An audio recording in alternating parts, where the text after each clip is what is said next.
Alors on m'avait vendu Toyota comme étant un constructeur infaillible, sans aucun problème. Il semblerait qu'il y ait quand même des câbles corrodés. Ce que plusieurs surnomment maintenant le câble Gate est en train de devenir une situation réellement embarrassante pour Toyota, un constructeur historiquement réputé pour sa fiabilité, son service et sa technologie hybride. Une demande d'action collective contre Toyota Canada a d'ailleurs été déposée le 19 mai au nom des clients qui souhaitent obtenir des dédommagements pour leur RAV4 hybride 2019 à 2022. Or, comme l'a découvert le guide de l'auto, le problème est plus répandu que certains ne le pensent, et la confiance des consommateurs en a pris un coup. Intéressant. Je me régale avec cet article.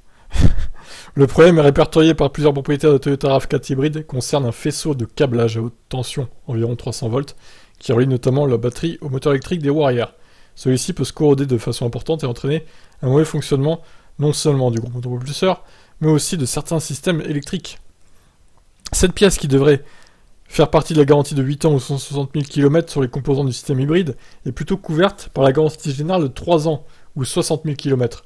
Pour ajouter l'insulte à l'injure, Toyota a accepté de défrayer la réparation dans certains cas, en faisant signer des ententes de confidentialité, mais pas pour d'autres, laissant des propriétaires avec une facture pouvant aller jusqu'à 7 000 $. Croyez-le ou non. Ah, moi je le crois, ça m'étonne pas d'eux. Une bonne partie de la frustration des propriétaires vient du fait qu'aucun rappel n'a été émis par Toyota jusqu'à maintenant, d'où la création du groupe privé Facebook, qui compte déjà plus de 2500 membres à l'heure actuelle. Transport Canada pourrait forcer le constructeur à émettre un rappel si la situation s'aggravait, et qu'une enquête déterminait un risque pour la sécurité.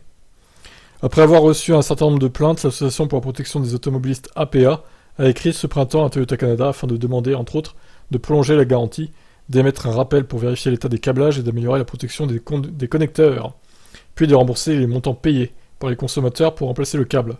En date d'aujourd'hui, des réponses et des annonces se font toujours attendre. Toyota sont les meilleurs pour la fiabilité, mais dans ce cas-là, ils l'ont vraiment échappé, nous confie Frédéric Mathieu, propriétaire et seul technicien de l'atelier Toyotech à Lévis, spécialisé en réparation de véhicules Toyota et Lexus hybrides. Son téléphone ne dérougit pas depuis que l'APA l'a recommandé pour effectuer les travaux à la place des concessionnaires Toyota. Pourquoi ?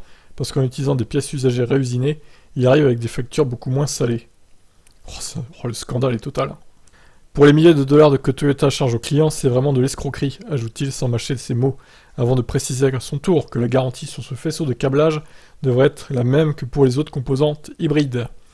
Frédéric Mathieu nous apprend que le problème n'est pas unique au RAV4 hybride. Incluant la nouvelle variante hybride rechargeable Prime, il dit avoir réparé des exemples de Highlander hybride 2006 à 2014 ainsi que des Prius IAWD 2019 et plus récentes pour le même genre de dommages. En fait, selon lui, la plupart des véhicules à rouage intégral de Toyota qui emploient un moteur électrique arrière sont à risque. Bref, il n'est pas question de cas isolés et la compagnie doit se pencher sérieusement là-dessus, tout en faisant preuve de plus de transparence. Le patron de Toyotech, de son côté, reçoit de nombreux appels et visites de consommateurs qui lui demandent des conseils, certains pour leur propre véhicule, d'autres en vue d'un futur achat. Ça commence à peser lourd dans son horaire de travail chargé. Nos propres démarches pour le rencontrer et obtenir une entrevue ont d'ailleurs été plutôt longues et compliquées. À sa recommandation, une partie de ses clients optent d'ailleurs pour faire appliquer un scellant au niveau des surfaces qui abritent le câble en question et ajouter de l'anti-rouille, un traitement préventif qui coûte 300 $. Toutefois, ce n'est pas une solution miracle et permanente. Avertit Frédéric Mathieu, fin de l'article. Bon, ah bah alors là, c'est intéressant cette affaire, hein. Donc voilà, les pros Toyota là qui me suivaient là. Toyota, c'est des dieux, c'est les pros de la fiabilité, c'est miraculeux, c'est les meilleurs. Voilà, bah on a une preuve que non, même eux sont faillibles. Donc arrêtez de vous masturber sur ce constructeur qui n'est pas mieux que les autres au final. Ah, ça fait plaisir ce genre d'article. Bon, vous en pensez quoi de cette affaire ? Et si vous êtes concerné, dites-moi en commentaire, hein, nos amis canadiens notamment. Et peut-être que cette affaire va être répercutée ailleurs, dans le monde, qui sait. Ciao.